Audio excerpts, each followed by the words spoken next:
Hey everyone! Tonight's topic is something we all deal with, sleep. But more specifically, how people in the Middle Ages experienced it. And trust me, it's stranger than you probably expect.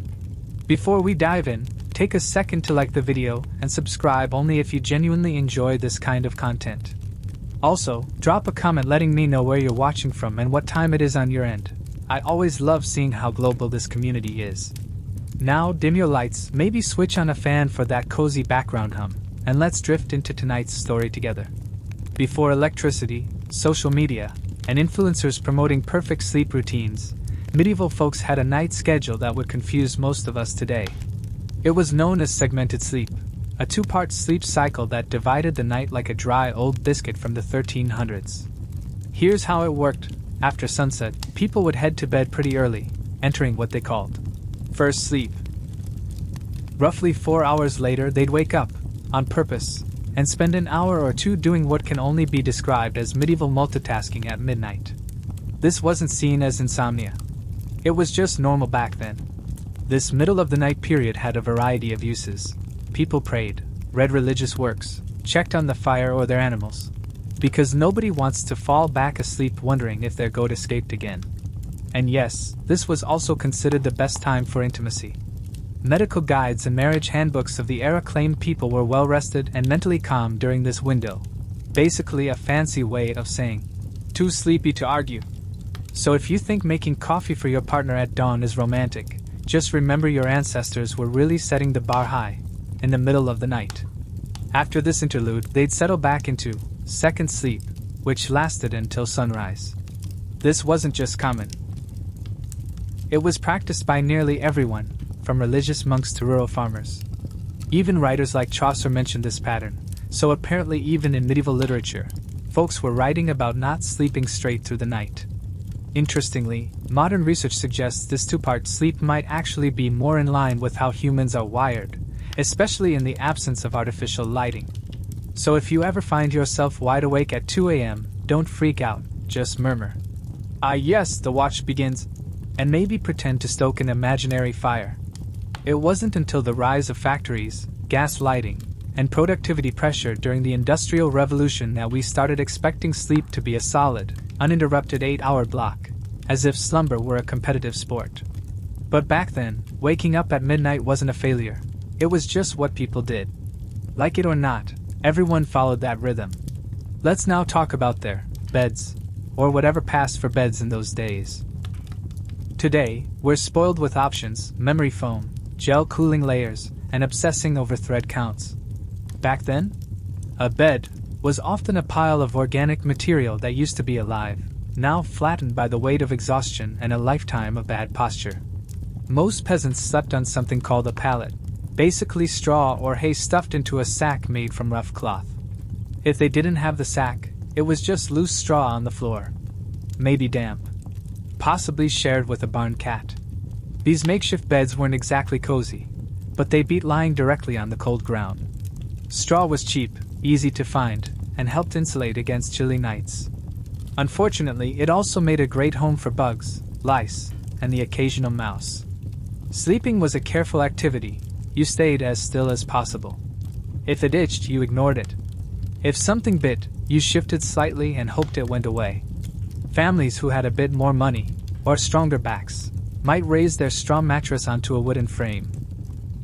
This didn't make it much more comfortable, but it slightly reduced the chances of waking up with insects in your ears. As for sheets and bedding, rare luxuries. Most people just slept in their regular clothes. Pajamas weren't a thing. Neither was personal space. Entire families, parents, kids, maybe a grandparent, slept together, often sharing one straw pile. Too hot? Roll closer to someone else's elbow. Of course, nobles had it better. Their beds were large, framed in wood, with feather mattresses, embroidered linens, and elegant canopies to block out drafts, and hopefully the lice too. Beds back then weren't just pieces of furniture. They were valuable assets, important enough to be mentioned in wills. You didn't necessarily inherit land or a fortune. You inherited Aunt Matilda's oddly lumpy feather mattress. But for the average medieval sleeper, a bed wasn't about comfort, it was about survival. It was where you went to avoid freezing, dodge a chicken, and maybe, just maybe, imagine what it would be like to someday sleep on something that didn't scratch or squawk. When we hear the term nightcap today, we picture a cozy drink, maybe whiskey by the fire followed by a questionable choice. But in medieval times, a nightcap wasn't something you drank. It was something you wore. Yes, it was an actual hat. And not a sleek fashion statement either. Think floppy fabric, often hilariously shaped, whose main job was to keep your head from turning into an icicle overnight. Why? Because medieval homes weren't exactly known for insulation. Stone walls, drafty roofs, and windows made from animal horn or oiled parchment didn't do much to keep the cold out. Central heating? That was the family dog. To protect their heads, where most body heat escapes, people wore nightcaps. They came in many shapes and sizes, but the classic style was long and pointy. Imagine a wizard's hat, only instead of spells, it's battling frostbite. Materials ranged from wool to linen, or whatever scrap fabric they could find without upsetting the livestock. For men, it was a practical layer. For women, it often doubled as a head wrap, keeping things modest and covering hair that hadn't been introduced to soap since last Lent. But these hats weren't just about warmth, they carried social meaning too. In some regions, married women were expected to keep their heads covered at all times, even while sleeping. And fancier caps, embroidered or dyed, could signal a family's status. Because nothing says wealth like a hat that doubles as a medieval sleep flag. In towns and cities, wearing a nightcap at the door was the old-school version of do not disturb. If someone knocked and you opened up in your sleepwear, it was a polite way of saying, I'm off the clock. Come back later. Nightcaps were often paired with nightshirts, loose tunics that made everyone look like a ghost from a Christmas story. Think Ebenezer Scrooge, but without the haunting or life-changing epiphany. Sleepwear wasn't meant to impress. It was there to keep you from freezing and occasionally catch on fire. Nowadays, sharing a bed with strangers happens during flight delays, failed camping plans, or odd Airbnb situations. But back in medieval Europe, that was just normal. If you were a pilgrim merchant, or someone whose mule gave up halfway to Norwich, you'd look for an inn, a rare find itself. And when you asked for a place to sleep, you didn't get a private room, or even a clean floor. You got a space in a bed that someone was already using. Inns worked more like communal bunkhouses. Privacy? Not in the budget. If a bed had room, you were expected to share it. That meant lying next to complete strangers who might snore, mumble in their sleep, or be uncomfortably covered in boils. No one thought it was weird. It was just the most practical use of limited resources. Some beds fit 2 or 3 people. Larger ones could accommodate even more. In cities, you might be placed in a large sleeping hall with rows of beds and zero boundaries. There were no rules against elbows.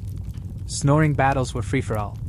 Sometimes, inns grouped people by profession, blacksmiths with blacksmiths, clergy with clergy, thieves with other thieves, ideally. But more often it was first come, first sprawl. To the modern mind, especially if you're germ-conscious, this might sound like a nightmare.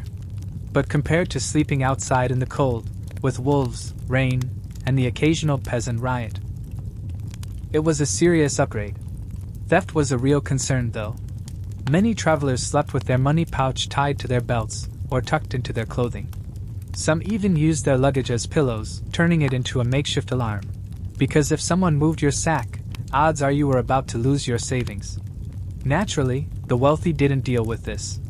Nobles traveled with entire entourages, camped in comfort, or simply demanded their own room, assuming the innkeeper wanted to keep his roof intact. In the medieval world, going to bed was never just about rest. It was part ritual, part survival, and always full of surprises. Going to sleep in the Middle Ages wasn't just a way to recharge. It was a nightly spiritual gamble, where the stakes were nothing less than your eternal soul. Sleep wasn't just rest, it was a possible exit. That's why bedtime prayers were so common. Forget chamomile tea or soothing soundscapes. Medieval wind-down routines involved confessing sins, chanting psalms, and trying to spiritually scrub yourself clean, just in case you didn't wake up. And it wasn't paranoia. It was a reasonable concern. People could die from illness, house fires, random accidents, demonic attacks, or simply from the fact that they were over 30 in the year 1247. So prayer wasn't comfort, it was spiritual insurance. One popular prayer? If I should die before I wake, I pray the Lord my soul to take. Sounds sweet, until you realize it's basically a child's last will and testament, written with crayons and existential dread. Adults, of course, had a full library of prayers tailored to specific threats. Feeling guilty? There's a prayer for that. Worried the devil is crouching in the rafters? Got you covered. Hoping to dodge the plague? Say this one, though it didn't age well. Some prayers even went to saints who specialized in sleep protection. Think of them as divine bouncers keeping your soul out of trouble during unconscious hours. For the deeply devout, monks, nuns, and nobles with anxiety disorders, the day ended with Compline, the final religious service before bedtime. After that, they'd take a vow of silence. Not too difficult, since they were usually exhausted, hungry, and quietly terrified of the dark. Kids were also urged to pray, not just to protect their souls, but because it gave them something to do other than ask why the family dog was back in the bed again. Parents warned them about ever-watchful angels, which sounds sweet, until you realize it was more celestial surveillance than heavenly comfort. To sum up, bedtime prayer in the medieval era wasn't about peaceful reflection. It was more like last-minute damage control. Think of it as the medieval version of antivirus software. You don't know exactly how it works, but you really hope it kicks in before something bad happens. Today, dreams are usually dismissed as the result of too much stress, weird cheese, or your brain sorting files in the dark. But in the Middle Ages, dreams were serious business. They weren't just sleep content. They were believed to be divine messages from God, saints, guardian angels, or, sometimes, the devil himself. And maybe that relic you kissed on Sunday. A dream could be a holy revelation or a satanic trap.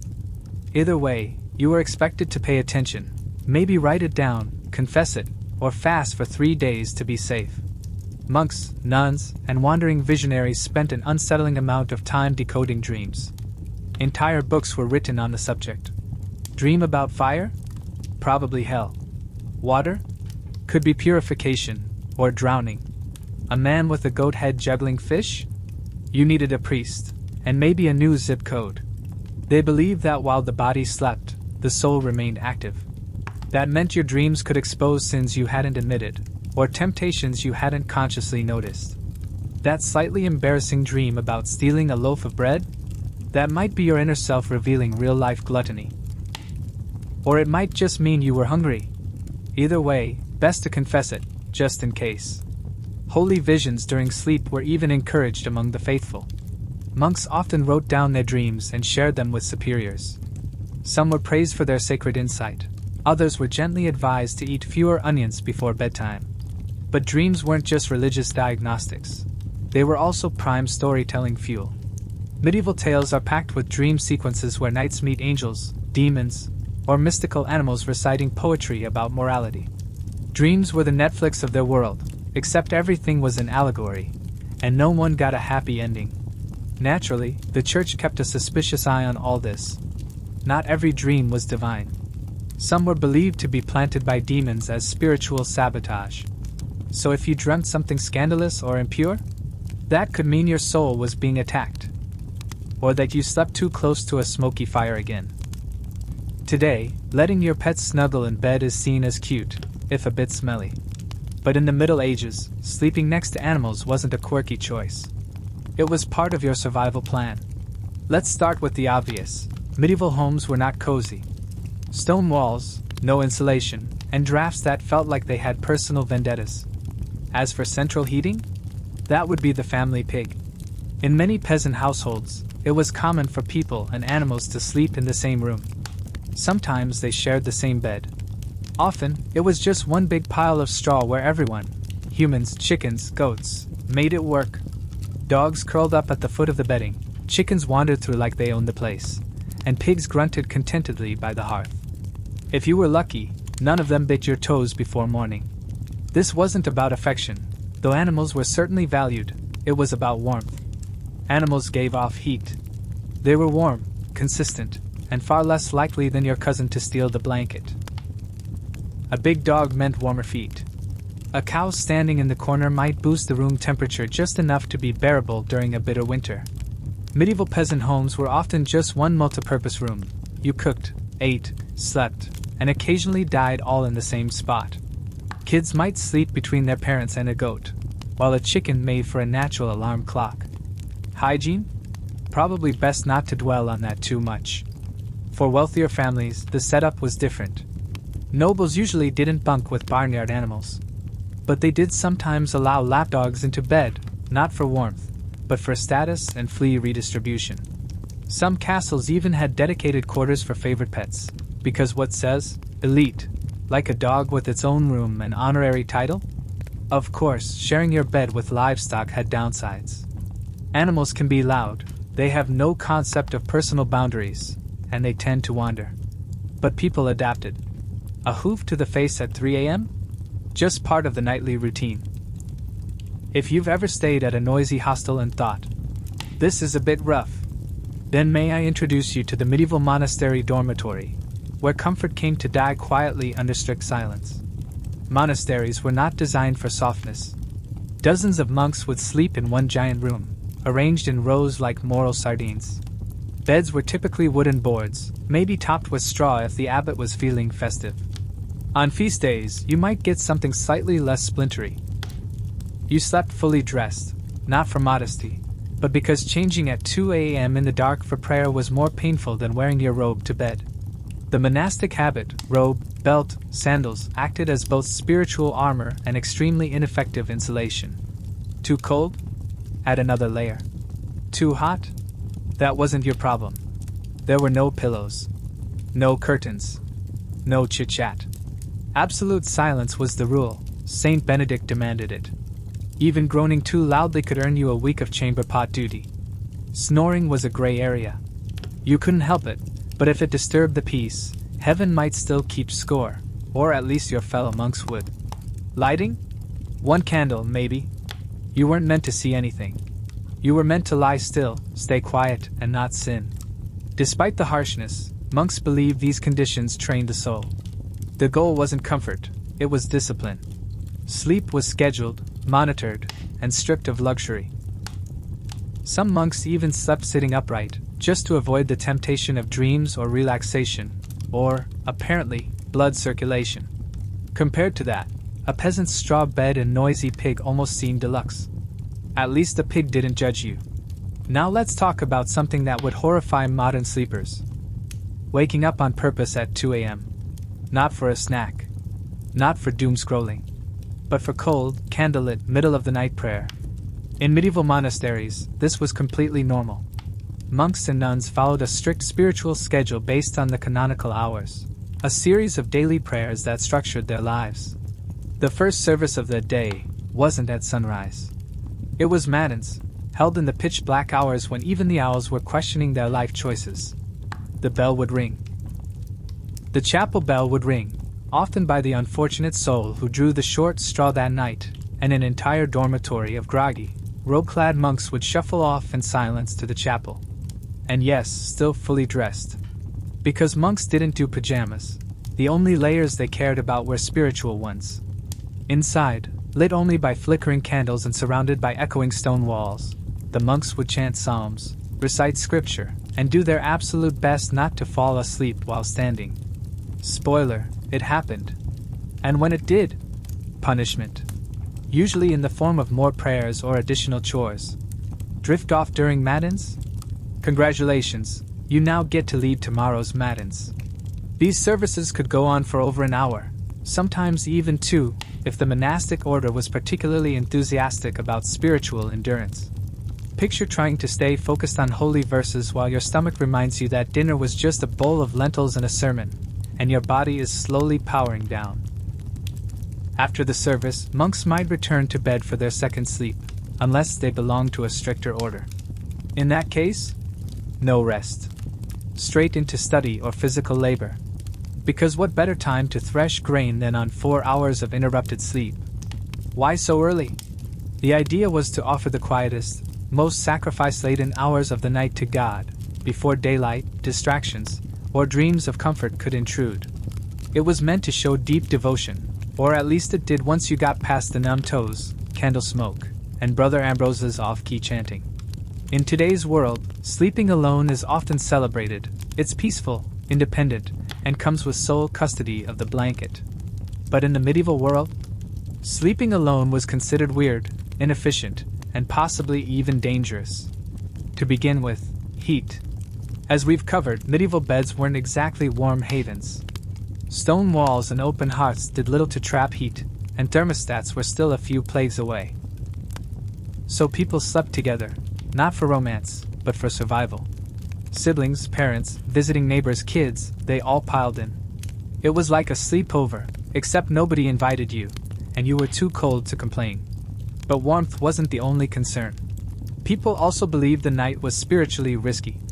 When alone in the dark, your soul was considered vulnerable to temptation, bad dreams, even demonic attacks. Sleeping near others wasn't just for comfort, it was a moral shield. If something went wrong, at least someone else would see it, or become the first target. Safety in numbers, even if the number included your uncle and a chicken. For children, sleeping alone was unthinkable. Not just for warmth, but because of all the stories they'd heard, ghosts, fairies, wandering spirits. Bedtime tales weren't meant to soothe, they were meant to warn. And they rarely had cuddly endings. More often, someone vanished.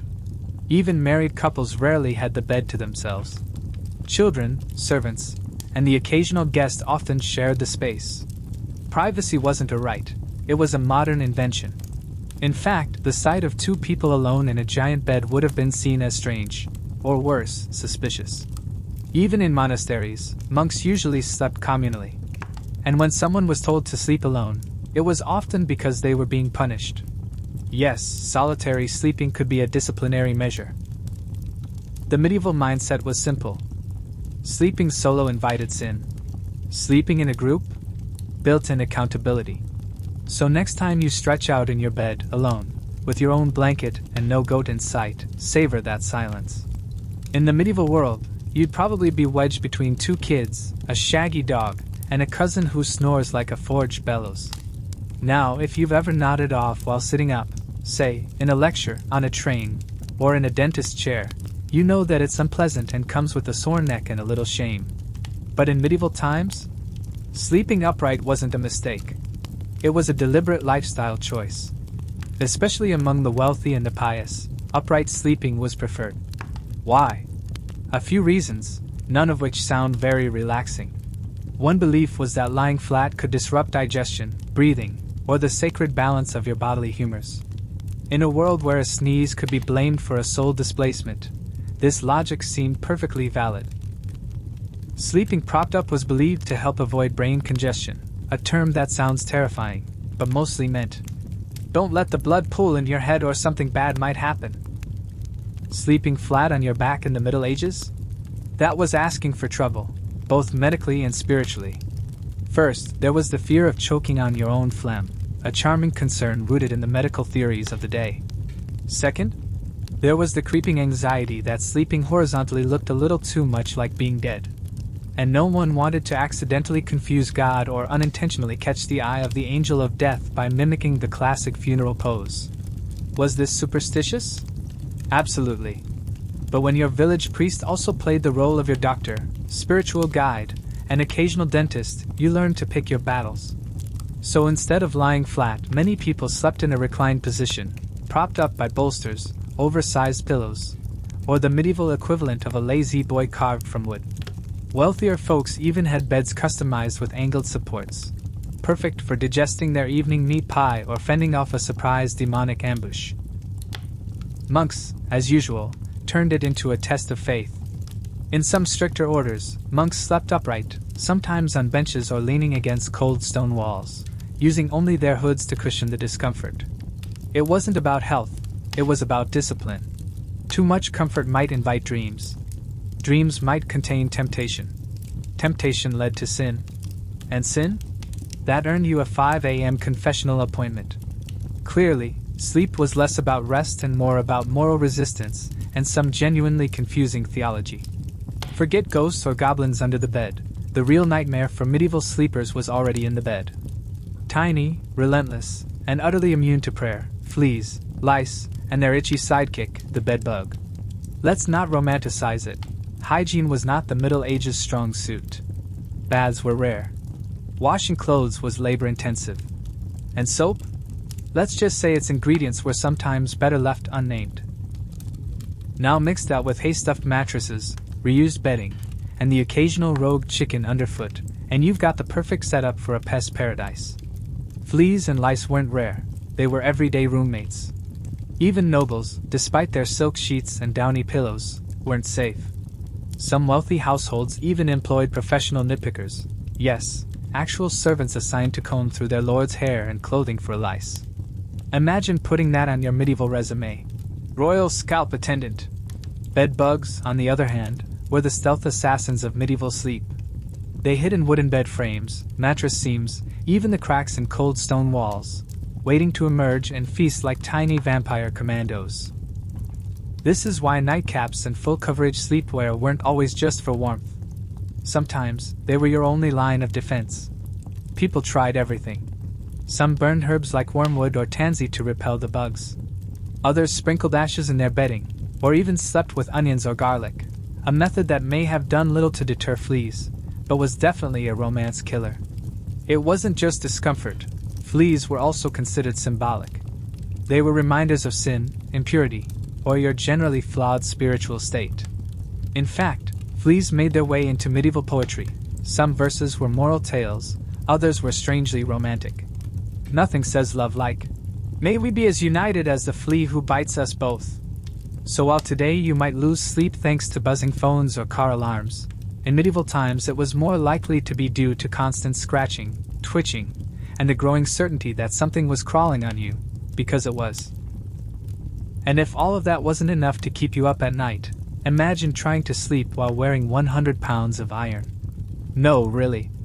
In the Middle Ages, some people literally did that. Because nothing says peaceful slumber like being ready to joust in your dreams. To be clear, most folks, even knights, didn't regularly sleep in full armor. It was too hot, too noisy, and lying down in a chainmail suit was basically like trying to nap inside a bag of metal forks. But during wartime or when traveling through dangerous lands, soldiers would sleep partially armored, a compromise between survival and sanity. They might ditch the helmet and gloves but keep the chest plate and mail shirt on, just in case someone decided to crash the camp with swords and torches. If a surprise attack came at night, you didn't want to waste time suiting up while still half dreaming about turnips. And during castle sieges, men-at-arms might sleep with weapons in hand. Swords or axes clutched like aggressive teddy bears, and shields used as makeshift pillows. If the enemy managed to breach the fortress walls during the night, at least you had one small victory. You didn't have to waste time getting dressed. Of course, sleeping in armor wasn't exactly restful. Iron doesn't breathe, and chain mail is notorious for catching skin in all the worst places. At a hard stone floor, minimal bedding, the distant crackle of torches, and a chorus of snoring comrades, and you've got a sleep setup only marginally more comfortable than a baggage-claimed floor. Even outside of battles, people sometimes slept in light protection when traveling through sketchy regions. Merchants and night guards would doze in gambesons, thick, padded jackets that offered some defense, and slightly more padding than a whispered prayer to Saint Christopher. And let's not forget, armor wasn't quiet. Roll the wrong way, and you might wake the entire camp with a metallic clatter loud enough to convince everyone the end times had arrived. Now, among the many oddities of medieval sleep, sleepwalking was seen as much more than an inconvenience. In an era already filled with demons, lice, and pigs in your bed, nocturnal wandering was still seen as something seriously sinister. Today, we'd chalk it up to stress or REM cycle confusion. But back then, if someone started pacing in their sleep, people assumed possession, sorcery, or some unfinished business with the Holy Roman Empire. Sleepwalking, or noctambulation if you wanted to sound smart in front of a monk, was a source of fear. Imagine this. A person rises from their straw pallet, eyes glazed, mumbling Latin they don't even know, and wanders barefoot past the fire and a startled goat. Is it a ghost? A heretic? Or both? Depending on the village priest, an exorcism might be penciled in before breakfast. Some blamed it on imbalanced humors, especially an excess of black bile, which medieval doctors used as an explanation for basically anything they didn't understand. Others believed the soul left the body during sleep, allowing it to stagger around like a haunted marionette. To prevent these spooky episodes, people tried all sorts of methods, from saying prayers over their beds, to hanging iron charms, or in more rural households, just tying the person to a chair. It sounds extreme, but when your house has open flames, pointy tools, and buckets of waste, the stakes were high. There were even rumors of sleepwalkers climbing onto rooftops in their trance. Whether exaggerated or not, the fear led to barred windows and awkward theological debates about whether sin could be committed in your sleep. Thankfully, most nocturnal wanderers just muttered nonsense, or tried to open doors that didn't exist. But if someone sleepwalked into a church, the townspeople might interpret it as a divine message, or as a reason to immediately schedule a cleansing ritual. If medieval life taught people anything, it was how to sleep through chaos. Bells, thunderstorms, farm animals screaming, and even full-blown sieges were just part of the background noise, the medieval version of white noise. Let's start with the bells. Church bells rang constantly. They marked the sunrise, mealtimes, prayers, and most famously, matins, the holy wake-up call at 2 or 3 a.m. If you lived near a monastery, your dreams were probably interrupted hourly by chimes. Eventually, your brain just accepted it. Bells became the lullaby of the overworked and underrested soul. And then there were the storms, raw, loud, and genuinely terrifying. With no weather forecast and nothing resembling insulation, every thunderclap felt like a divine reckoning. Roofs leaked, windows rattled, chimneys howled like banshees, and still, people slept. Because they had to. The fields didn't care if you were tired. Prayer didn't pause for a sleepless night. And raiders didn't reschedule. Even major catastrophes didn't always stop the nightly routine. During the 14th century, people somehow managed to sleep through war, famine, and even the Black Death. When plague carts rolled down the street in the morning, it wasn't always a cause for panic. It was just a very dark kind of wake-up call. And if you didn't wake up at all? Well, some saw that as a blessing in disguise. There are even records. There are even accounts of people sleeping through earthquakes, barn fires, and angry mobs. Sleep deprivation was so common that the body simply adapted. When your daily routine involved working from sunrise to sunset, eating just enough to stay alive, and dodging a combination of mud, taxes, and eternal damnation, you didn't just sleep, you crashed. For some, sleep became more than rest. It became an escape hatch. Faced with disease, grief, or yet another doomsday prophecy, which, let's be honest, came around once a century, some people simply curled up under a cloak, whispered a half-hearted prayer, and took a nap. And maybe there's a strange kind of wisdom in that. If the world's ending, at least be well-rested. Now, let's turn to a much colder, darker chapter, Salem, Massachusetts, in the winter of 1692. The town was buried under more than just snow. It was blanketed in fear, suspicion, and a quiet sense of dread. This fear seeped through timber-framed houses and crept into frozen fields like a shadow you couldn't quite see but always felt. The people of Salem were Puritans, strict, devout, and deeply suspicious of anything that didn't align with their vision of a godly life. They believed they were building a holy city on a hill, under the watchful eye of God, and the ever-present threat of Satan. Life in Salem was already hard. The village had recently split from Salem town due to religious and political disputes. Crops had failed. Smallpox ravaged nearby communities.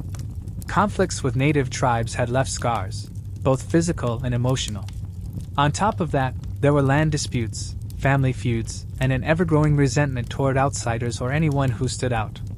Add a long, bitter winter, and something was bound to break. That break came in the home of Reverend Samuel Parris, the town's minister. His 9-year-old daughter Betty and 11-year-old niece Abigail Williams began acting strangely. They screamed uncontrollably, tossed objects, and twisted their bodies in ways that seemed unnatural. Sometimes they sat silently for hours, wide-eyed and trembling. Whispers spread quickly. Were they cursed? Possessed? The girls claimed they were being pinched and bitten by invisible forces. Reverend Parris, desperate for answers, summoned the local physician, Dr. William Griggs. When Griggs couldn't find a medical explanation, he offered a diagnosis that would ignite one of the darkest episodes in American history. Witchcraft. That one word sent shockwaves through an already uneasy community. In a world where witches were believed to be real, malevolent agents of Satan, the notion wasn't far-fetched. And if the devil had found his way into the minister's own home, what did that say about the rest of Salem? Encouraged, perhaps manipulated, by adults and peers, the girls began naming names. At first, they pointed to those already on the margins. Misfits. Outcasts. The poor and powerless. But soon, the accusations would reach respected community members, the wealthy, the devout, and the deeply pious. Salem was a small place, but what started there would echo across time. Whispers turned into courtroom screams, and the gallows became the stage for one of history's most enduring cautionary tales. Once the seed of witchcraft had been planted, it spread quickly, quietly at first, then choking everything it touched. Betty Paris, Abigail Williams, and others, like in Putnam Jr. and Mercy Lewis, seemed to feed on the attention. They convulsed in court, screamed during prayers, and claimed to see spectral forms hovering over certain villagers. It wasn't dismissed as imagination. It was believed, fully and dangerously. The first people to be accused were the easiest targets, those with no protection. Sarah Good, a homeless beggar, was known to mutter curses when denied charity. She smoked a pipe, scolded children, and lived far outside the Puritan ideal. Sarah Osborne hadn't attended church in over a year, and had scandalized her neighbors by marrying her indentured servant. A woman who defied norms was clearly suspect. Tituba, the enslaved woman in Reverend Paris's household, stood out most of all. Born in Barbados, her stories, accent, and folklore terrified the villagers. Under intense pressure, possibly even physical abuse, Tituba confessed. But instead of ending the hysteria, her confession poured gasoline on it. She told of a tall man in black, a figure linked to the devil, who had offered her a book and asked for her signature. Tituba didn't stop at confessing. She described seeing bizarre creatures, yellow birds, red cats, even ghostly dogs roaming the village. But the most damning revelation? She claimed there were other witches hiding in Salem. That was all the court needed to hear. Once Tituba cracked the door open, a flood of accusations came rushing through. Every week, new names were added. Old feuds resurfaced as righteous accusations. Land disputes morphed into claims of spectral attacks. If your cow dropped dead, that was a hex. If a baby cried during a sermon, clearly the devil was involved. The panic was so contagious that even the innocent dared not speak up. To defend someone accused was to risk becoming the next name on the list. Silence became survival, and the web of suspicion stretched wider and tighter, entangling the entire community. Logic faded. Hysteria took the reins. As the accusations mounted and Salem boiled with fear, the colonial government intervened. Governor William Phipps, newly appointed and eager to restore order, established a special tribunal. Its name, the Court of Oyer and Terminer, taken from the French meaning, to hear and determine. But in practice, it became a court powered by panic, not principle. The court convened in June of 1692, in Salem town, not to uphold justice, but to accelerate judgment. This wasn't an ordinary courtroom. The usual need for hard evidence or credible witnesses had been tossed aside. In their place stood a much more dangerous tool, spectral evidence. This meant a person could be convicted if someone claimed to have seen their spirit, their phantom, commit harm, often in a dream or vision. If you were accused of appearing as a ghost and choking someone while they slept, it counted as testimony. It didn't matter if you were miles away or sitting in church at the time. Your body was irrelevant. Your spirit, they said, could still do Satan's bidding. There was no way to disprove a dream. And there was certainly no way to cross-examine one. Children, once seen as fragile and innocent, now sat as star witnesses. Their fits, gasps, and outbursts in court became ever more dramatic.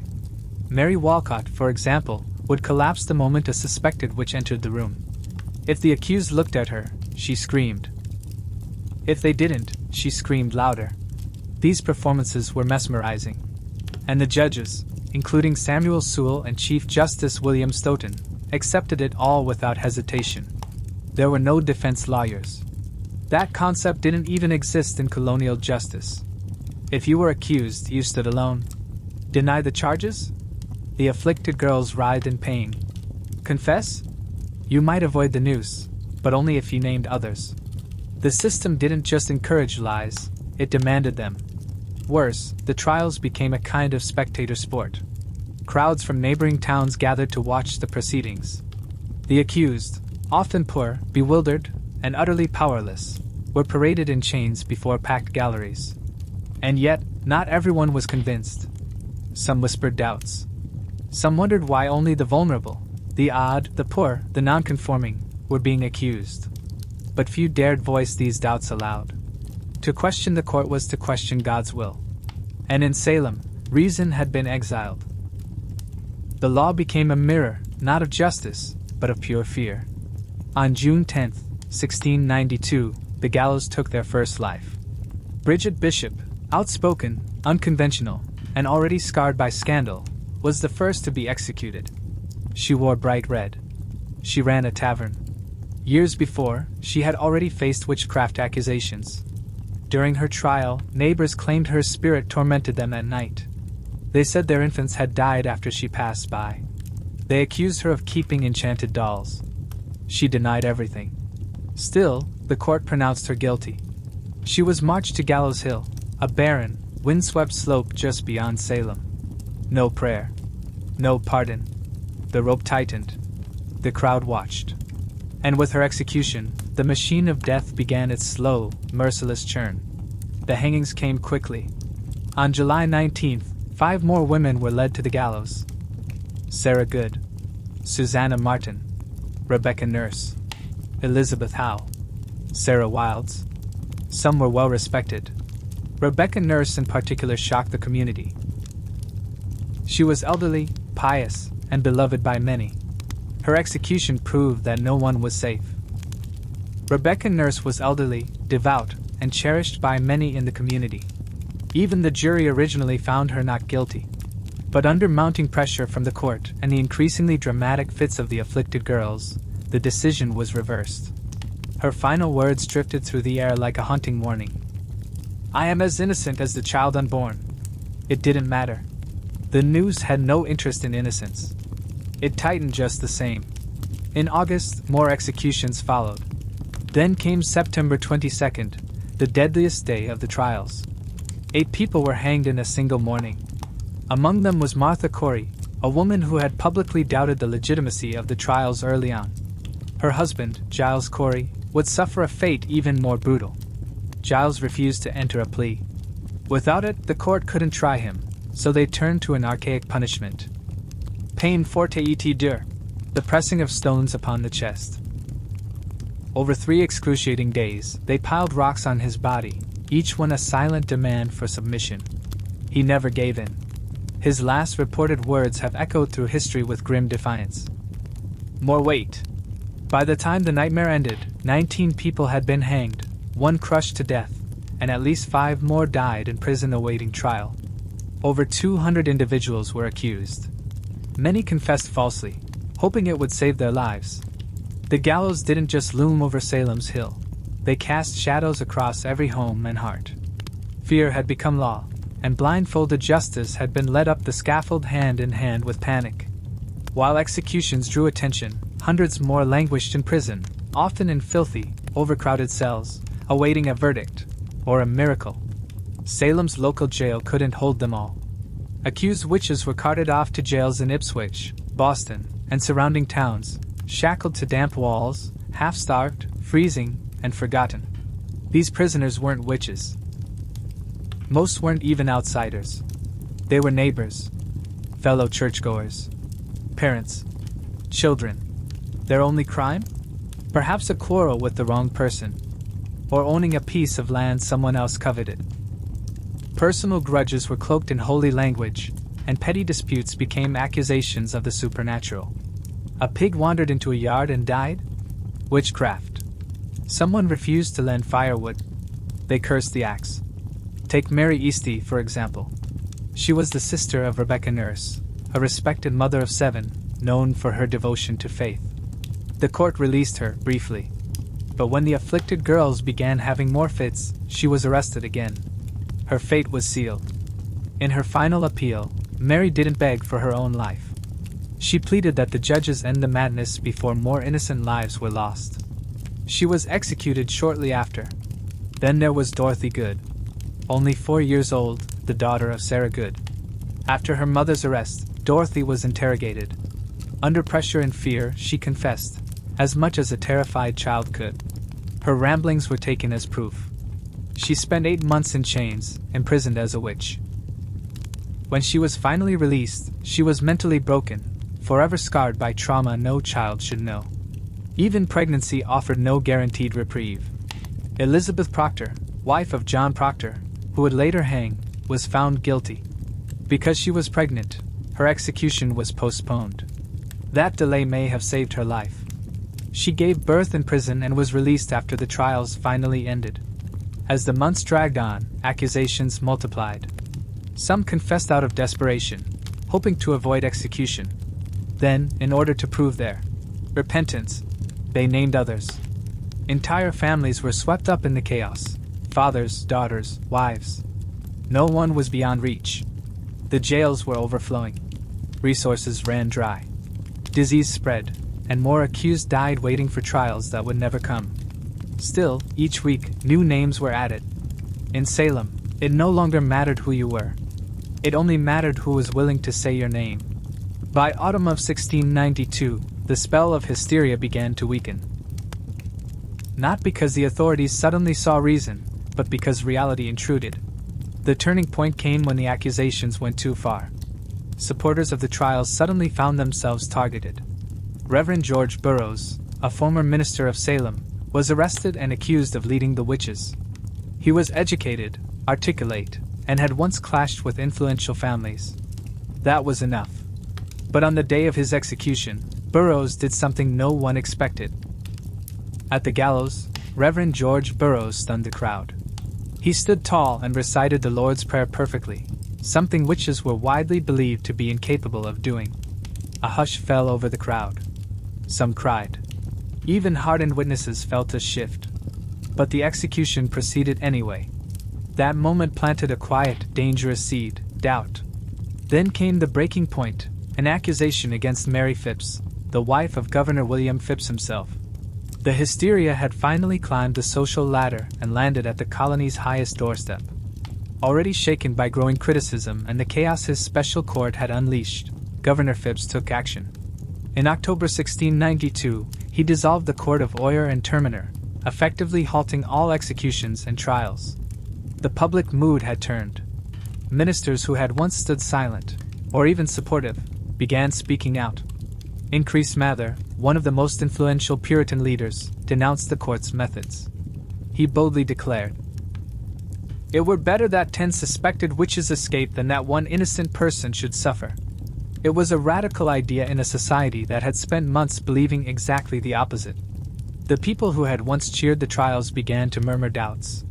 The jails were still overflowing, but the thirst for executions had weakened. Too many trusted neighbors had been buried. Too many witches turned out to be ordinary, good-hearted people. The village began to recognize the truth. This hadn't been justice. It had been madness. Confessions dried up. Accusers withdrew, disappeared, or suddenly found themselves less eager to perform. The loudest voices grew quiet. Fear still lingered, but its grip had weakened. The village, ashamed and weary, was finally ready to wake from its nightmare. Though the storm was ending, its damage had already been done. By late 1692, the judicial system that had powered the panic began to crumble under its own contradictions. With the old court disbanded, a new body, the Superior Court of Judicature, was formed in early 1693. This time, things changed. Spectral evidence was banned. The judges were more cautious, more skeptical. Wild accusations no longer carried the same weight. As a result, convictions slowed dramatically. Of the 56 cases the new court reviewed, most of the accused were acquitted. Even those who had previously confessed recanted, admitting they had lied under pressure, threats, or fear of execution. The once feared, afflicted girls lost their credibility. Their outbursts now seemed exaggerated, staged even. A pivotal case in the unraveling of it all was that of Reverend Samuel Willard, a respected minister suddenly under suspicion. Though never formally charged, the fact that someone so devout could be accused revealed how arbitrary and corrupted the system had become. The courts that had once moved swiftly and ruthlessly now acted with hesitation. Prisoners were quietly released. First those with the weakest cases, and eventually even those who had confessed under duress. Meanwhile, families who had lost loved ones began fighting for justice. John Proctor's children petitioned for the return of their family property. Rebecca Nurse's relatives campaigned to clear her name. Over time, shame replaced fear. Churches split. Friendships fractured. The entire social fabric of Salem had been torn apart. Governor Phips, increasingly aware of the colony's growing embarrassment, even on an international level, pardoned the remaining prisoners in 1693. But freedom came at a cost. Many families had to pay jail fees to secure release. Imagine losing your health, home, and nearly your life, only to be handed a bill for surviving. By the end, the toll was staggering. 19 people hanged. 1 crushed to death. 5 more died in jail. Over 200 accused. The court didn't just collapse. It imploded, leaving behind a hollow space filled with guilt, grief, and confusion. The trials had ended, but the healing had barely begun. Salem was a village forever changed, scarred by the people it had lost, the justice it had betrayed, and the truth it could no longer avoid. The gallows stood silent. The jail cells emptied. But the town remained restless. Not haunted by ghosts, but by what it had done. Guilt. What began with a few afflicted girls ended in a village-wide act of devastation. Families were shattered. Reputations destroyed. Innocent lives extinguished. And now, the survivors were left to live in the ruins. Neighbors who had once prayed side by side now couldn't meet each other's gaze. The very same people who knelt together at the altar had testified against one another. Some of the girls who sparked the fire quietly left town. Others faded into obscurity. A few, like Ann Putnam Jr., later expressed remorse. In 1706, she stood before her church and publicly apologized, claiming she had been deceived by Satan. But for many, the pain couldn't be undone with apologies. The damage was too deep. Even the court officials carried their own burdens. Judge Samuel Sewell, one of the most prominent figures in the trials, did something almost no one else did. He admitted fault. In 1697, during a church service, he stood silently as a minister read aloud his confession and prayer for forgiveness. It was one of the rare instances of true accountability. But forgetting was not so easy. The families of the condemned began to demand justice. Over the years, petitions poured into the Massachusetts government, calling for official pardons, returned property, and recognition of innocence. Gradually, the government responded. In 1711, a bill was passed restoring the names and rights of some victims, and offering limited compensation to their heirs. But even that effort was incomplete. Families like the Chorus and the Proctors were left out entirely. Though the cries of witchcraft had faded, the shame remained. It became woven into Salem's identity. Eventually, the village tried to leave its past behind, changing its name to Danvers. Gallows Hill was never formally marked, as if the town hoped to bury not just the victims, but the memory itself. But memory doesn't vanish so easily. It lingered in sermons, in whispers, and in the silences between old friends who had once stood on opposite sides of a deadly lie. Salem had not been cursed by witches. It had been cursed by fear, by pride, by unchecked authority. And that curse would linger long after the hangings stopped. Though the Salem witch trials ended over 3 centuries ago, their shadow remains. Not just in history books or tourist brochures, but in our understanding of justice, fear, and the fragile nature of truth. What happened in 1692 wasn't merely a strange outbreak of mass hysteria. It was a collapse of reason, of compassion, and of legal integrity.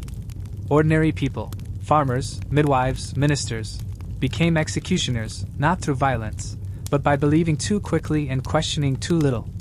The courts that were meant to protect the innocent became tools of oppression. Faith was weaponized. Testimony became performance. And silence became guilt.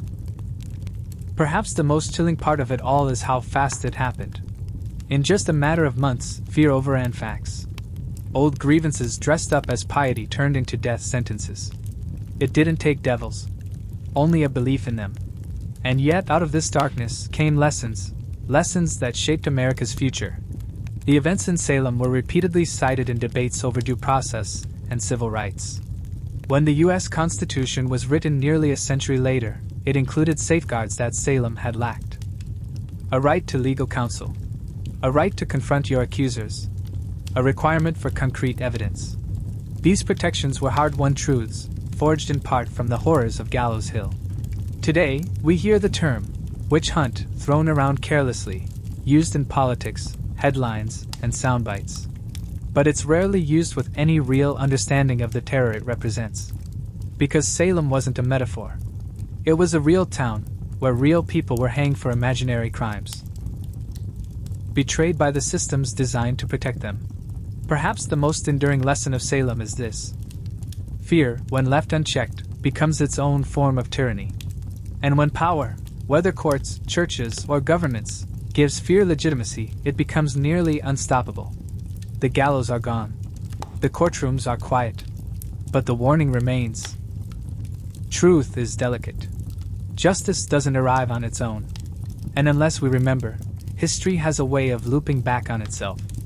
Fulvia was born around 83 BC into the prominent but peculiar Fulvian family, an old plebeian line that had clawed its way into the upper crust of Roman power. While not one of the ancient patrician dynasties, the Fulvii had produced consuls, generals, and skilled orators. Their bloodline carried ambition and a reputation for stirring things up. Her father, Marcus Fulvius Bambalio, was more famous for his stumbling speech than any political achievement. His nickname, Bambalio, literally referred to his stutter. But Fulvia? She didn't stumble. She was born to lead. Growing up, she was immersed in Rome's high-stakes political landscape.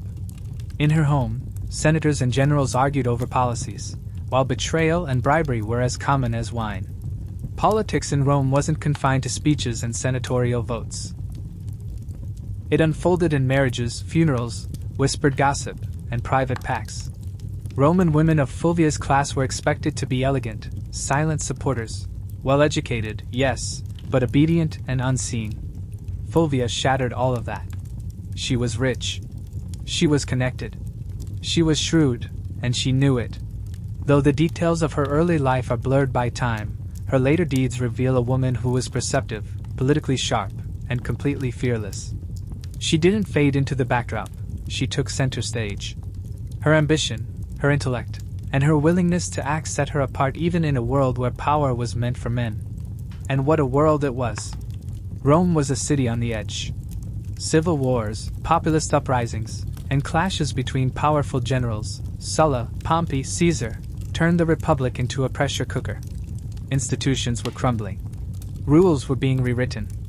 Fulvia came of age in the fire, and instead of shrinking back, she stepped forward.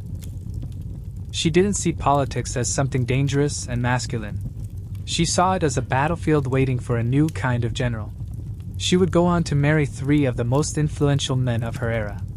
But Fulvia didn't just marry power, she wielded it. She would command troops, incite revolts, and become the first Roman woman ever depicted on coinage, not as a goddess, but as herself. Rome wasn't prepared for Fulvia. But Fulvia? She was more than ready for Rome.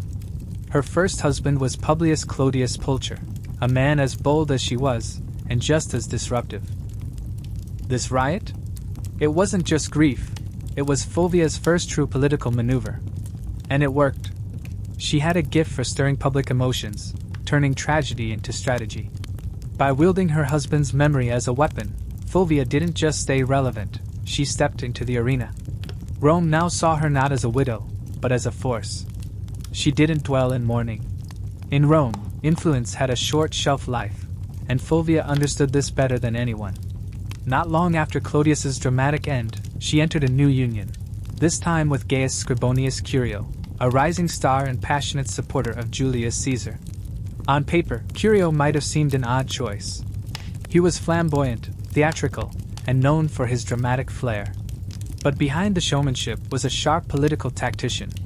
In 50 BC, as tribune of the plebs, Curio held serious sway during a period when Rome stood at the edge of civil war. The conflict between Caesar and the Senate was boiling. Fulvia didn't just see a husband in Curio. She saw a bridge to Rome's shifting centers of power. This wasn't romance, it was strategy. With Clodius gone, Fulvia needed a new political anchor, someone who could carry the torch of populism and had Caesar's endorsement. Curio checked both boxes. Through this new alliance, Fulvia stayed embedded in the inner workings of Roman politics. She wasn't just standing by Curio, she was helping guide the populist movement he now fronted. She rallied Clodius's old supporters, kept their energy alive, and helped rebrand their cause through Curio's leadership. But the Republic was unraveling faster than ever. The tension between Caesar and Pompey finally erupted into civil war. Curio aligned himself fully with Caesar, and Fulvia, ever loyal to her political mission, supported him from the capital. She reportedly helped manage resources and build networks to support his campaign.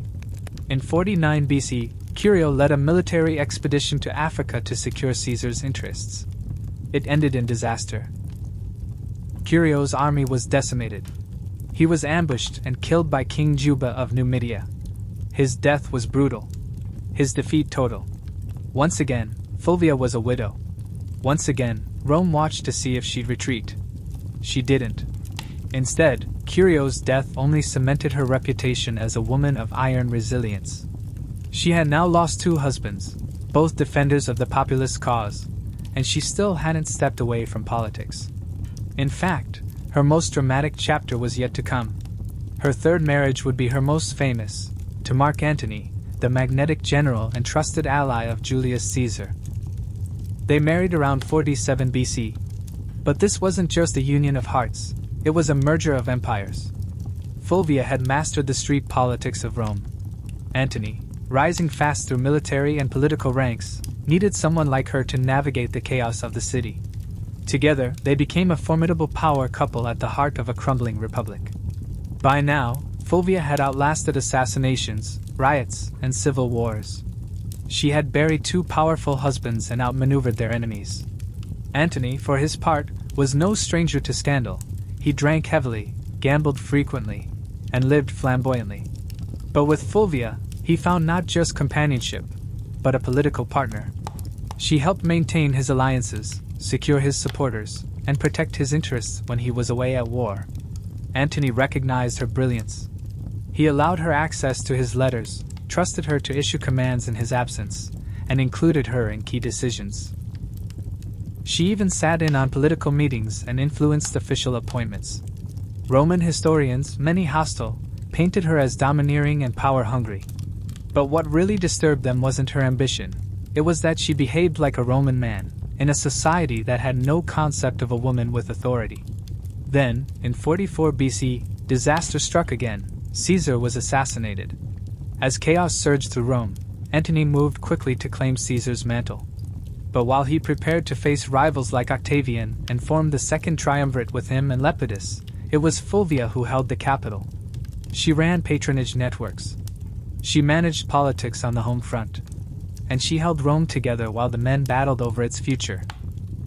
Coordinating with street enforcers and keeping Antony's followers fired up, Fulvia managed more than just appearances. She held Rome together in his absence.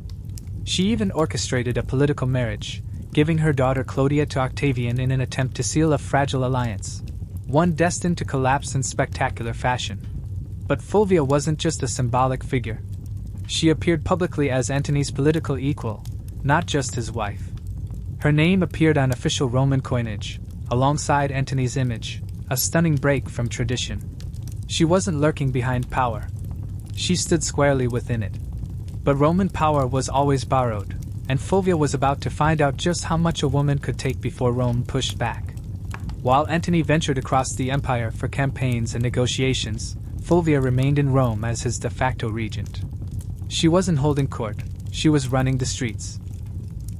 In a world where bribes, intimidation, and raw presence held more sway than law, Fulvia thrived. Rome after Caesar's death had become a battleground without swords. The rules were chaos, and Fulvia knew how to play.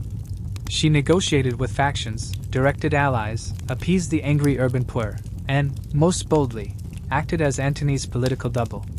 She raised funds, bribed officials, distributed land, and directed legislation, all in his name. To some, this was revolutionary. To others, blasphemous. Ancient historians, many deeply biased against powerful women, portrayed her as manipulative and bloodthirsty. But behind their slurs lay an undeniable truth. Fulvia was doing politics in a world that refused to acknowledge a woman could even have a role. She was brokering deals, rallying military support, issuing orders, and managing alliances, duties usually reserved for consuls and senators. She wasn't just seen in public, she was actively engaging with Roman veterans, a critical power base.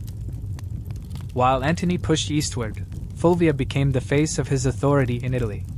She visited camps, negotiated with centurions, and ensured the soldiers knew loyalty to Antony meant rewards, and she was the one delivering them.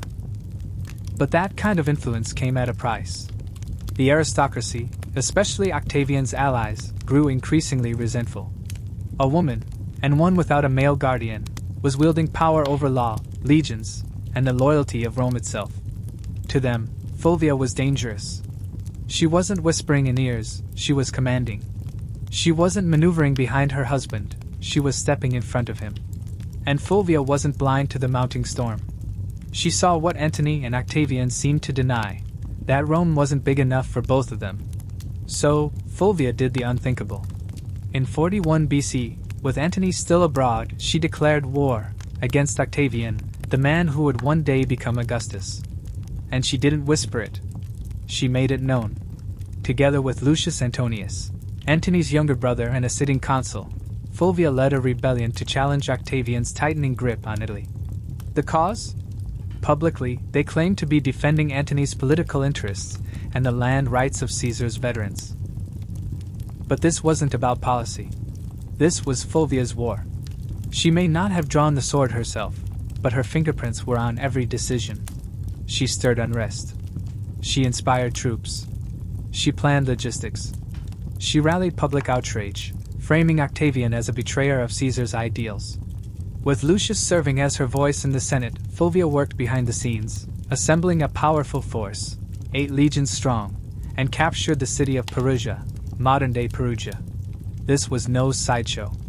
This was a full-scale civil war, organized by a woman, the only time in Roman history this would ever happen. Ancient accounts suggest Fulvia was more committed to the cause than even Lucius. She strategized, pushed for aggression, and communicated with generals. Her passion for the rebellion shook Rome to its core. And as she took the stage, Rome whispered her name not as a wife, but as a warrior. She commanded legions, issued orders, and pushed Lucius Antonius into battles he never intended to fight. Octavian, caught off guard, responded swiftly. He laid siege to Perugia through the brutal winter of 41 to 40 BC, cutting off food supplies and relentlessly pounding the city into surrender. Inside the walls, Fulvia, trapped between starvation and betrayal, watched her grand gamble collapse. By early 40 BC, the city fell. Lucius Antonius was spared, likely to avoid offending Antony. But Fulvia was not so lucky. She was exiled, a clear message that Rome had no room left for a woman who had dared to hold so much power. Fulvia, who once stirred riots, orchestrated alliances, led armies, and moved public opinion, was now deemed too dangerous to remain on Roman soil. She was sent to Sicyon, a city in Greece, a political limbo for those who had flown too close to power. Fulvia hadn't gone to war for riches or fame. She believed she was defending Antony's honor, his authority, and their shared vision of Caesar's Rome. But what greeted her in exile wasn't triumph. It was silence. She had wagered everything, her status, her political network, even her safety. And yet, Antony did not come. By the time Fulvia reached Greece, Antony was already entwined with Cleopatra in Egypt. Whether their affair had already begun or was still unfolding, the symbolism was devastating. While Fulvia rallied troops, Antony raised wine cups at banquets, sitting beside a foreign queen. The betrayal wasn't just personal. It was political. Fulvia had fought to secure Antony's position in Italy. He repaid her by letting her fade into exile. Some historians, like Plutarch, claim Antony was furious she had launched the Perusian War without his direct orders. Others suggest he was glad to be rid of her. It cleared the path for a political marriage to Octavian's sister, something Fulvia would never have allowed. And yet, Fulvia wasn't entirely abandoned. Some of Antony's soldiers remained fiercely loyal to her, demanding a reconciliation. But by then, her strength had been sapped. Siege, exile, and heartbreak took their toll.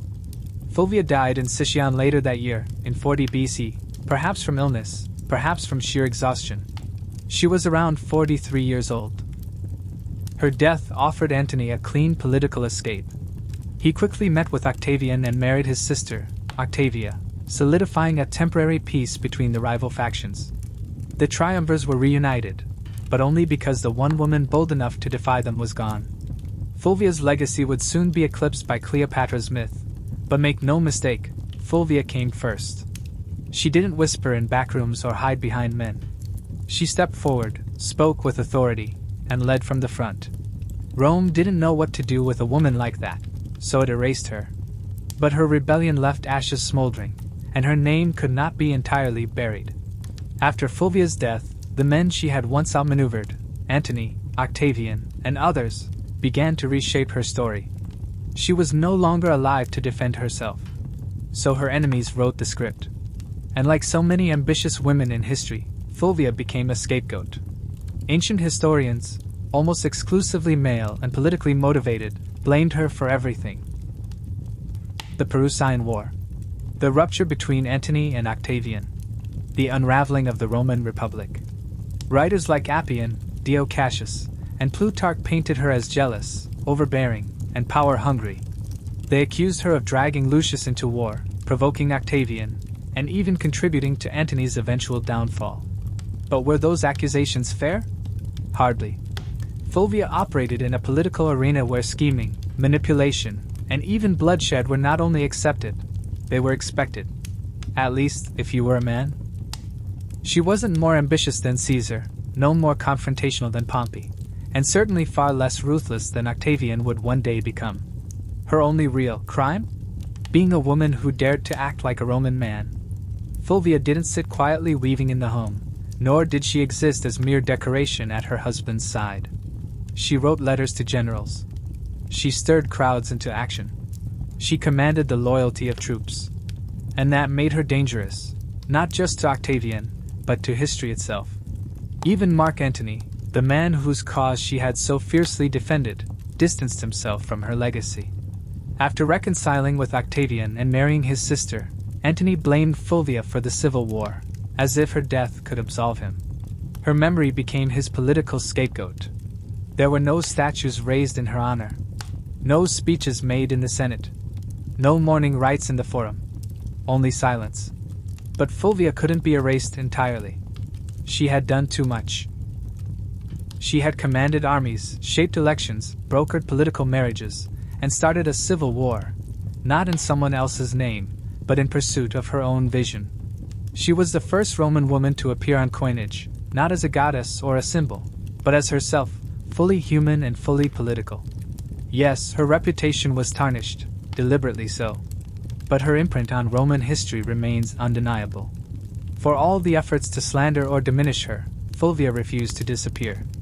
Her defiance still echoes. You just have to listen past the men. Fulvia's story may have ended in silence, but her legacy is anything but quiet. Over the centuries, historians struggled to fit her into the comfortable mold of Roman womanhood. She didn't advise from the shadows, she embodied power in a way Rome had never seen. That made her unforgettable, and deeply unsettling. In a society where women were expected to influence quietly through marriage and manipulation, Fulvia led armies, gave speeches, and governed from the front. She wasn't a consort. She was a commander. And yet, she's remembered more for her rebellion than her accomplishments. Roman writers didn't know how to portray a woman who refused to stay in her place, so they made her monstrous, shrill, hungry for power, a cautionary tale. But read between the lines, and another figure emerges. A woman who minted coins with her own name, who built factions, engineered marriages as strategic alliances, and mastered street-level politics. She didn't merely live through the civil wars of the 1st century BC. She influenced them, shaped them. Her downfall was not incompetence, it was timing and gender. Had Fulvia been born male, she might have been remembered as a second Caesar, or a more charming Cato. Instead, she was vilified, a woman who dared too much. And yet, her legacy endured. Roman women who came after her, Livia Drusilla, Agrippina the Younger, even Cleopatra, all operated in the political space Fulvia carved. They manipulated emperors, wielded armies, influenced succession. But Fulvia did it first. Without an imperial title. Without precedent. Today, modern historians are reclaiming her story. No longer a caricature, no longer a caution, Fulvia is now seen as one of Rome's most politically engaged women.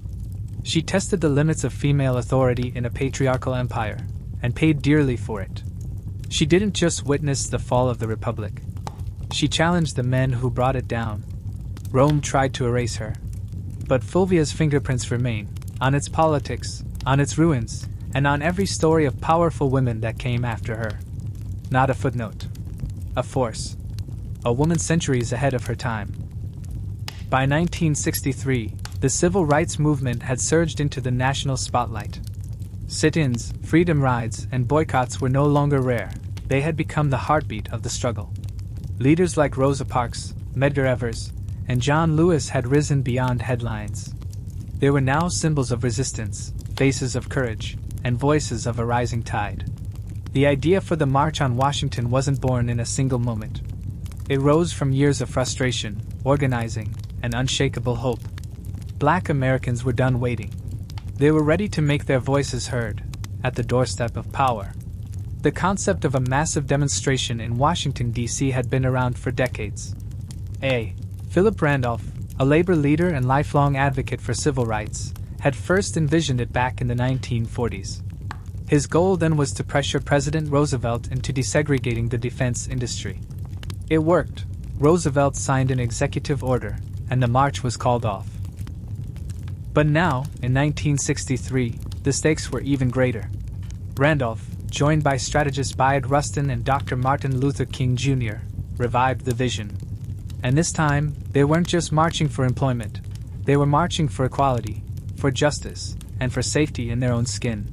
They marched for the right to vote, for fair wages, desegregated schools, and a future free from fear. Despite internal disagreements, over a dozen major civil rights organizations united for the cause. They understood that a fractured movement could never shake a nation, but a unified voice, that could roar. As the countdown began, buses were chartered, flyers circulated, and momentum swelled. Word of mouth moved faster than the newspapers. Across the country, Black Americans prepared for history. The dream was no longer distant. It was marching toward Washington, one step at a time. Pulling off any protest in the nation's capital was daunting. Pulling off one for 100,000 people or more sounded like madness. Food, water, medical stations, transportation, sound systems, bathrooms, permits, crowd control, security. It should have collapsed under its own weight. But it didn't. Because at the center of this controlled chaos stood Bayard Rustin. Though often pushed behind the scenes for being openly gay, Rustin was a logistical genius. He had studied nonviolence under followers of Mahatma Gandhi, had marched, been jailed, beaten, and tracked by the FBI. But none of that deterred him. To Rustin, the March on Washington was more than protest. It was a demonstration of what disciplined, peaceful resistance could achieve when organized with military precision. In just 8 weeks, Rustin and his team turned a dream into a movement. Officially called the March on Washington for Jobs and Freedom, the event deliberately combined racial justice with economic empowerment. It wasn't a coincidence. While Dr. King would later give the day its immortal voice, it was Randolph and Rustin who ensured the demands included unemployment reform, a fair minimum wage, and labor rights, just as much as civil liberties. But not everyone in power was at ease. President John F. Kennedy and his administration were deeply anxious. They feared violence, riots, perhaps even a national tragedy. Civil rights leaders reassured him the protest would be peaceful. Still, the National Guard was placed on alert. Hospitals were told to prepare. Liquor sales were banned. Federal employees were advised to stay home. And behind the scenes, tensions brewed among the movement's own leaders. The so-called Big Six, civil rights groups, NAACP, CORE, SNCC, SCLC, the Urban League, and Randolph's Brotherhood of Sleeping Car Porters, often clashed over tactics. Some demanded swift, radical change. Others pushed for diplomacy. Young leaders in SNCC grew restless with King's calls for nonviolence. But in this, they agreed. The era of silence was over. Rustin's plan read like a general's orders. Every train and bus was tracked. Every speaker was timed. Every path through the city had trained marshals. This wasn't just a protest, it was a choreographed stand for justice. Then, on August 28, 1963, a blisteringly hot Wednesday in Washington, D.C., they came. From every corner of the nation, they arrived. They came from every walk of life, black and white, young and old, students, clergy, factory workers, and film stars. Some wore their Sunday best, others carried homemade signs. They arrived by bus, train, carpool, and foot, over 250,000 strong, converging on the National Mall like a wave of hope. And yet, there was no chaos. Despite government fears of riots, the atmosphere was remarkably peaceful. Volunteers directed the crowds with calm precision. Red Cross workers handed out water. Groups held hands, sang freedom songs, and cheered each new arrival. The air pulsed with unity. You could hear gospel choirs near the reflecting pool, and the chant of "Jobs and Freedom" echoing through the marble columns of the Lincoln Memorial. Celebrities joined too: Harry Belafonte, Sidney Poitier, Paul Newman, Marlon Brando, Joan Baez, and Bob Dylan. But they weren't there for autographs. They were there to stand in solidarity, to lend their voices to something larger than fame. The crowd was energized, but not unruly. No looting. No fights. No shouts of anger. Just a quiet, focused power, a shared understanding that this was not simply a protest. It was sacred. For many Black Americans, just being there, visible, counted, heard, in front of Lincoln's towering figure, felt like a quiet revolution. A full-circle moment, generations in the making. At exactly noon, the official program began. One by one, leaders stepped forward to speak, representing different regions, ideologies, and movements, but united in a single message. They demanded equal pay, desegregated schools, an end to police brutality, and a living wage for all. Mahalia Jackson sang. Marian Anderson, once barred from Constitution Hall due to her race, now performed before tens of thousands beneath the open sky. It was a moment of poetic justice. As the hours passed, the crowd grew more focused, not with fatigue, but with anticipation. Because the man they were waiting for had not yet spoken. When Dr. Martin Luther King Jr. finally stepped forward, the world hushed. Wearing a dark suit and a neatly tied tie, King stood with quiet strength. In his hand, he held prepared remarks, carefully typed, reviewed by his advisors the night before. But what the world would remember wasn't in those notes. What they would remember came from his heart. He began with slow, deliberate power, describing the injustice Black Americans still faced. 100 years later, the Negro is still not free, he declared, referencing the Emancipation Proclamation. His voice lifting and falling like a sermon. The crowd leaned in. Some nodded. Some cried. Some held signs that simply read, "Now." Then came the moment that changed everything. From behind him, Mahalia Jackson called out, "Tell them about the dream, Martin! Tell them about the dream!" King looked up, set his notes aside, and gripped the podium. Then he said the words that would echo through eternity. "I have a dream." He said it again, and the crowd surged forward in spirit. "I have a dream that one day this nation will rise up and live out the true meaning of its creed." Each sentence came sharper, stronger. "I have a dream that one day the sons of former slaves and the sons of former slave owners will sit together at the table of brotherhood. I have a dream that my 4 little children will one day live in a nation where they will not be judged by the color of their skin but by the content of their character. This wasn't just a speech. It was a vision, a prayer, a thunderclap that rolled across history. And when King finally closed with the immortal words, free at last, thank God Almighty, we are free at last, the world didn't just hear him. It felt him. Free at last, thank God Almighty, we are free at last. The crowd erupted. Applause thundered through the air. Tears flowed freely. Cries of joy echoed between marble pillars. They knew they had just experienced more than a speech. They had witnessed prophecy. The true force of the March on Washington wasn't just found in the speeches or the music. It was found in the people, in the overwhelming humanity gathered shoulder to shoulder. They came from Mississippi and Michigan, from Alabama and California, from every corner of the country. Some were veteran activists who had marched dozens of times. Others had never left their hometowns before. They'd packed lunches, rode overnight buses for 20 hours, and slept in their church clothes just to be there. Maids, teachers, steelworkers, postal clerks. They weren't professional politicians. They were ordinary people who knew something extraordinary was happening. They didn't just want change. They were the change. And in that sea of faces were children. Young black girls with bows in their hair. Boys with hand-drawn signs. Parents hoisting toddlers onto their shoulders so they could glimpse the Lincoln Memorial and hear the dreams spoken aloud. To them, this wasn't just a moment. It was the beginning of a new world. Some faces stood out.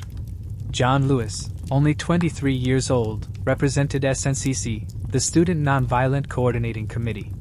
His original speech was so fiery, so direct, that senior leaders asked him to tone it down just minutes before he took the stage. He agreed barely. Even with the edits, his words shook the crowd.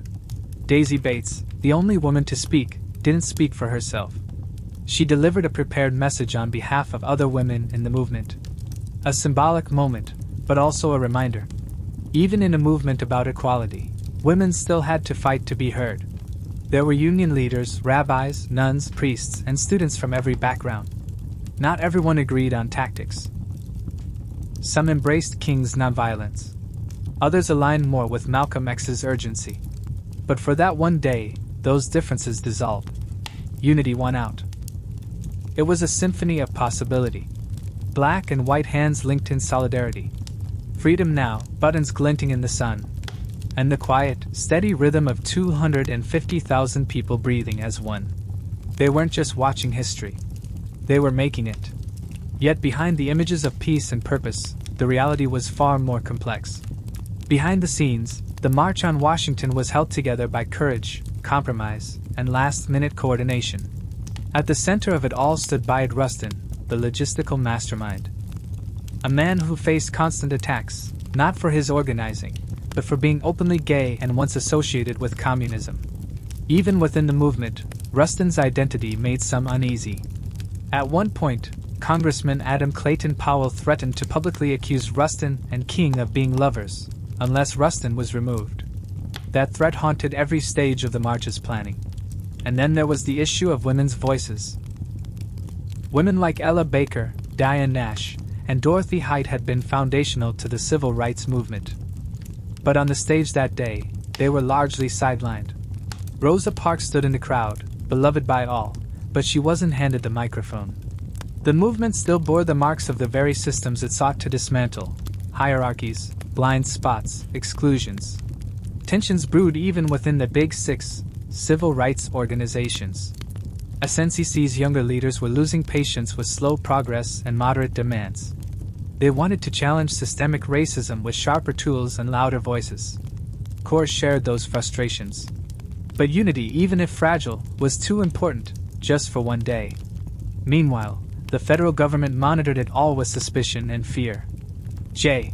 Edgar Hoover's FBI had over 100 agents assigned to infiltrate and monitor the march.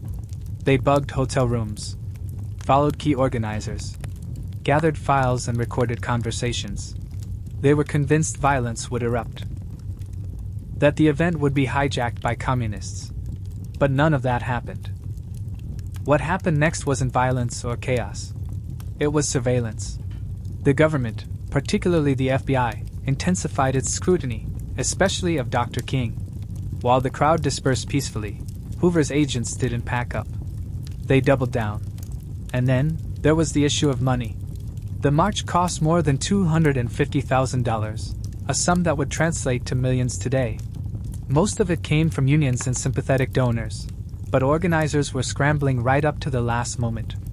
In fact, they'd borrowed walkie-talkies from the Boy Scouts to keep everything running smoothly. Yes, the March on Washington was historic. But it was also deeply human. It was imperfect, political, chaotic, and unfinished. A mirror of the nation it was trying to mend. As the sun dipped behind the Washington Monument, the crowd began to thin. Some hugged. Others cried. People lingered, reluctant to leave what now felt like sacred ground. The speeches were over. The signs were lowered. The world had watched. And now, a heavier question hung in the humid air. What happens next? In the immediate aftermath, the media response was cautiously respectful. Major newspapers called the march dignified and orderly, a quiet code for no riots. Most headlines focused on King's speech, but few highlighted the march's demands, like a federal jobs program or a $2 per hour minimum wage, roughly $20 today. Still, Dr. King's words could not be ignored. Even President John F. Kennedy, who had initially opposed the idea of the march, watched it unfold on television, his stance slowly shifting to admiration. He called the event impressive and met with civil rights leaders at the White House that same evening. But the real battle, the one in Congress, was far from over. Kennedy's proposed civil rights bill remained stuck, trapped by Southern opposition. Many activists felt let down. They had hoped that 250,000 voices in the Capitol would force immediate change. Instead, it was back to marching, organizing, and mourning. And then came a brutal reminder of the stakes. Just a few weeks later, on September 15, 1963, 4 little black girls were murdered in the bombing of the 16th Street Baptist Church in Birmingham. Yes, the dream had been spoken, but the nightmare still loomed large.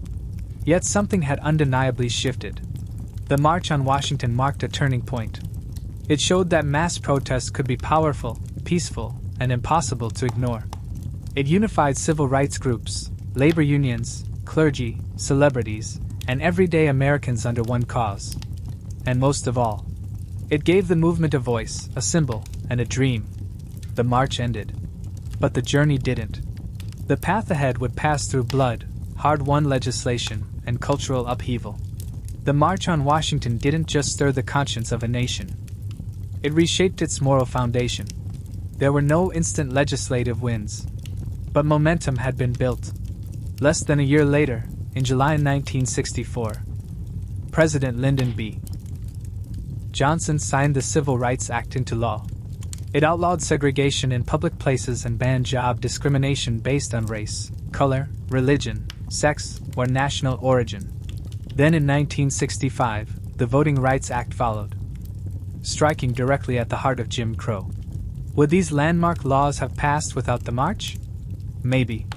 But without it, they wouldn't have carried the same moral urgency, the same public pressure. The march was a signal. America was watching, and America wanted change. For Dr. King, that speech transformed him from a respected leader into a global icon. But fame brought danger. He was surveilled, threatened, and ultimately assassinated in 1968. His dream would echo louder with time, more sacred, more mourned, more revered. And for the broader movement, the march became a template. Proof that unity and coordination could move mountains. It ignited a generation. And it taught America how to listen. Across the United States and beyond, the March on Washington inspired movements worldwide. Anti-apartheid activists in South Africa, student demonstrators across Europe, and future human rights leaders on every continent have pointed to that day in 1963 as a guiding light, a blueprint for nonviolent resistance and collective action. But the legacy of the march isn't confined to the past. Its message, jobs and freedom, its method, peaceful protest, and its heart. I have a dream, still echo across modern struggles. From the Million Man March to Black Lives Matter rallies, every chant, every handmade sign, every mass gathering for justice carries the reverberations of that historic August afternoon. Today in Washington, D.C., Dr. King's statue stands tall, gazing across the tidal basin toward the Lincoln Memorial. His words from that day, carved into granite, remind all who pass by of what was spoken and what still remains to be done. But the real memorial isn't stone. It lives in classrooms where students study his speech, in ballot boxes where voices are cast, in streets where people still march, and in every voice that refuses to stay silent. Because the dream was never meant to sit quietly in a textbook. It was meant to live. And the legacy of that day still dares us to do just that. More than 60 years have passed since that summer day when over 250,000 people stood shoulder to shoulder in front of the Lincoln Memorial. The March on Washington is now etched into history books, featured in documentaries, and displayed in museums. Dr. King's voice, clear, commanding, and full of hope, echoes still, like a sacred hymn in the American memory. Yet the question remains: has the dream been realized? Or merely delayed? There's no denying the progress. The legal structures of segregation have been dismantled. Voting rights, though under renewed threat, were hard-won through marches, blood, and courtroom battles. Black Americans now serve as judges, lawmakers, mayors, and even presidents, unthinkable achievements in 1963. Interracial marriage, once banned in many states, is now federally protected. These are real victories, hard-earned milestones carved into the landscape of American democracy. And yet, the original demands of the march, often overshadowed by the eloquence of King's speech, still ring out, unanswered. The call for a living wage has yet to be met. Racial disparities in housing, healthcare, education, and employment remain deeply rooted. Police violence, the same brutality that galvanized the early movement, still sparks protests and heartbreak across the nation. The dream of economic justice, of a society where opportunity isn't dictated by race or zip code, is still far from fully realized. Modern movements like Black Lives Matter have taken up the torch, echoing the words, invoking the images, and walking the very streets of 1963. They marched not in nostalgia, but in defiance, demanding that the dream be more than symbolic. But this is a different world. Social media, mass surveillance, and digital activism shape modern resistance. And yet, the spirit of the march endures. Because the March on Washington was never meant to be a conclusion. It was a beginning. A turning point. A line drawn in the sand that declared, "This is who we are. And this is what we demand." It was a declaration, not a resolution. And so, the dream lives on, bruised, tested, reimagined, but unextinguished. Whether it remains deferred or finally fulfilled depends not on the past, but on us. On the injustices we're willing to confront. On the truths we refuse to ignore. On the courage we summon, to stand, to speak, to march. Again and again. Until one day, the dream isn't just remembered. It's reality.